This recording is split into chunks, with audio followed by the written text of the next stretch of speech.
तेरा तो पता नहीं है, पर शकील प्रेमी का दिल किसी और से तैयार नहीं है। सहरा बानो तेरे अलावा किसी और से शकील को प्यार नहीं है।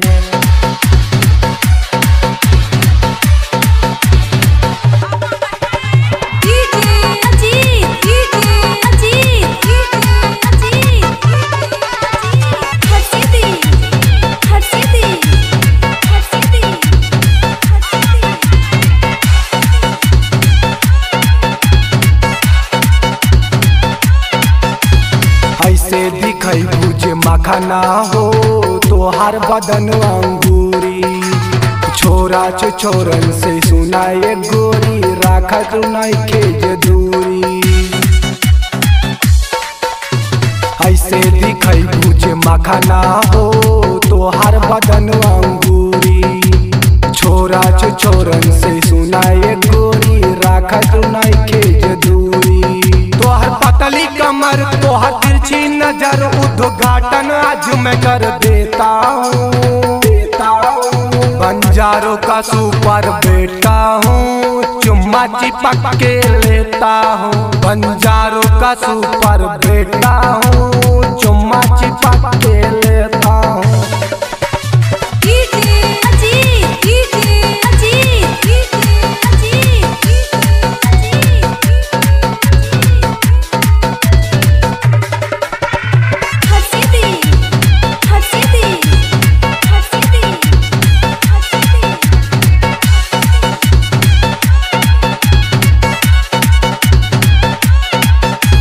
आठ बाजारी का गोरी हम समोसा तुमको खिलाएंगे।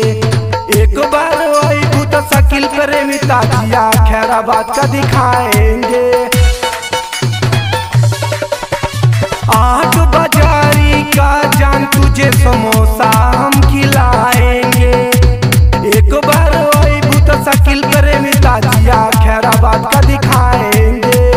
तोहर पतली कमर तोहर तिरछी नजर उद्घाटन आज मैं कर देता हूँ। बंजारों का सुपर बेटा हूँ, चुम्मा चिपक के लेता हूँ। बंजारों का सुपर बेटा हूँ, चुम्मा चिपक के लेता हूँ।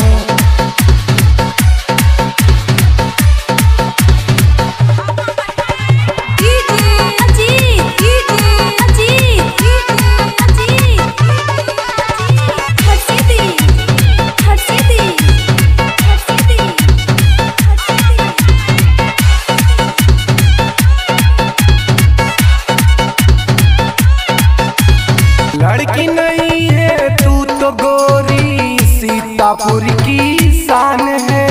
यही से तू तो गोरी जिला जवार के जान है। लड़की नहीं है तू तो गोरी, सीतापुर की शान है। यही से तू तो गोरी जिला जवार के जान है। तोहर पतली कमर तोहर तिरछी नजर उद्घाटन आज मैं कर देता हूँ।